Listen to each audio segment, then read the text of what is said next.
While studying the hadiths, I found a great number of stories about Satan that are so childish and unrealistic that it is beyond comprehension how any rational human being can accept as emanating from any messenger of Allah or any divine being for that matter. Will you give us examples? Many of the verses of the Quran and the stories in the Ahadith regarding the failures, errors and deceptions perpetrated by Satan upon the earlier prophets were created and falsified to deliberately deceive the reader and the uninquisitive thinker into believing that Muhammad was not alone in being misguided by Satan. Of course, all of these attempts at deception, misinformation and disinformation have remained unchallenged for almost 1400 years because most people knew very little about the Quran and Ahadith. All this has changed in the last 100 years when enormous amounts of research have been conducted on the Arabic of the Quran, Ahadith and archaeology in Arabia, the Yemen and others in the area of the Middle East. The knowledge available at this very moment for all to read is astounding both in its amount as well as in its negative implications regarding the cult of Muhammad's belief system. Al-Hajj 22.52. Never did we send an apostle or a prophet before thee, but when he framed a desire, Satan threw some vanity into his desire. To cover up Muhammad's failure at uttering the satanic verses, his Quran conveniently descended a revelation above, maliciously accusing all other previous prophets of a similar failure of thought and character. Any reader of the Bible will not find a single such event wherein a prophet was deceived by Satan. All previous prophets stand innocent of such a diabolical and immoral accusation put in the context of an alleged holy book, the Quran. Satan is never mentioned in the Torah as either an adversary to man or disobedient to God. Satan is a concept created by the human mind to blame it for its own failures, misdeeds, evil deeds, and all other theologically and morally unacceptable acts. Satan is nothing more than the mirror of man's own negative characteristics.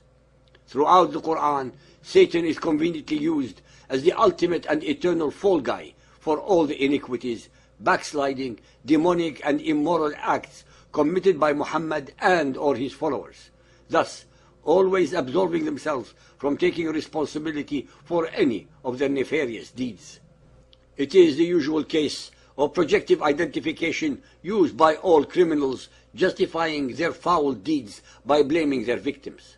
Al-Baqarah 2.36. Then did Satan make them, Adam and Eve, slip from the garden and get them out of the state of felicity in which they had been. Al-A'raf 7.20.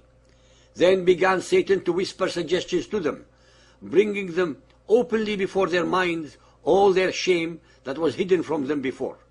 He said, your Lord only forbade you this tree, lest you should become angels or such beings as live forever. Taha 20.120. But Satan whispered evil to him. He said, O Adam, shall I lead thee to the tree of eternity and to a kingdom that never decays? For those who have not read the Bible, the verses above do not represent the actual original biblical story. In the Bible, there is no mention of Satan nor of Allah. There is also no mention of the tree of eternity, but there is mention of the tree of knowledge. Muhammad's Quran, as usual, got everything wrong yet again. Al-Kahf 18.63. He, Moses, replied, Sawest thou what happened when we betook ourselves to the rock? I did indeed forget about the fish. None but Satan made me forget to tell you about it. It took its course through the sea in a marvelous way. The story above is of course not found in the Bible. It was created by Muhammad so that he would cover up the fact that he used to forget many of the allegedly revealed ayat, verses, by implying that Moses also, among all previous prophets, was forgetful due to Satan's interference, which of course is not true. Sahih al-Bukhari Hadith 6.71, narrated by Sa'id bin al-Musayyab.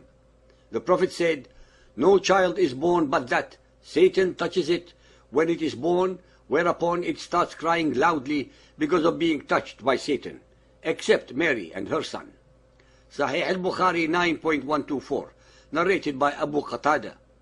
The Prophet said, a good dream is from Allah and a bad dream is from Satan. Sahih al-Bukhari 2.301, narrated by Abu Huraira. The Prophet once offered a prayer and said, Satan came in front of me and tried to interrupt my prayer, but Allah gave me an upper hand on him and I choked him. No doubt, I thought of tying him to one of the pillars of the mosque till you get up in the morning and see him. Why did not Muhammad keep Satan tied so that all of his people would see him in the morning and become instant believers? Had Muhammad done so, he would not have needed to slaughter any of them into submission to his will. It is of course obvious that he was lying and deceiving his followers with his phantom deeds. Sahih Muslim Hadith 5611, narrated by Abu Sa'id al-Khudri. We were going with Allah's Messenger, and we met a poet who had been reciting a poem. Thereupon Allah's Messenger said, catch the Satan or detain the Satan, for filling the belly of a person with pus is better than stuffing the brain with poetry. Even the noble poetry of the Arabs is considered satanic by Muhammad. He has not left his followers a single item of enjoyment or pleasure in life on earth, but eternal ones after death, while dying fi sabilillah, for the sake of Allah, which in reality it is always for the sake of Muhammad. Sunan of Abu Dawood 184, narrated by Al-Bara' ibn Azib. The Messenger of Allah said, do not offer prayer in places where the camels lie down.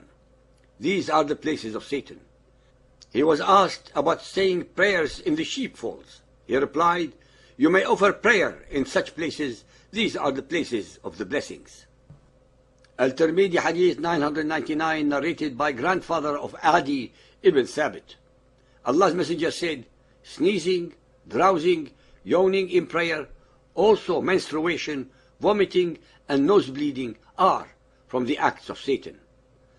Sahih Bukhari 4.522, narrated by Abu Huraira.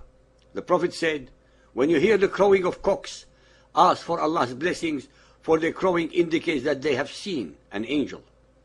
And when you hear the braying of donkeys, seek refuge with Allah from Satan, for their braying indicates that they have seen a Satan. Sahih Bukhari 9.212, narrated by Salim's father. The Prophet stood up beside the pulpit and pointed with his finger towards the east and said, afflictions are there, from where the side of the head of Satan comes out, or said, the side of the sun. Sahih al-Bukhari 9.126, narrated by Abu Sa'id al-Khudri. The Prophet said, whoever sees me in a dream, then he indeed has seen the truth, as Satan cannot appear in my shape. Muhammad is forever humble. Sahih Muslim 5008, narrated by Abdullah ibn Umar. Allah's Messenger said, when any one of you intends to eat a meal, he should eat with his right hand. And when he intends to drink, he should drink with his right hand. For the Satan eats with his left hand and drinks with his left hand. Sahih Muslim 5279, narrated by Abu Huraira. Allah's Messenger said, the bell is a musical instrument of the Satan. Sahih al-Bukhari 4.492, narrated by Abdullah. It was mentioned before the Prophet that there was a man who slept the night till morning after sunrise. The Prophet said, he is a man in whose ears Satan had urinated. Believers and unbelievers, these are only a very small sample of hundreds upon hundreds more of such incoherent, and utterly dim-witted sayings from the mouth of allegedly the greatest of all of Allah's prophets. I leave it to you, our listeners or readers, to make up your own minds.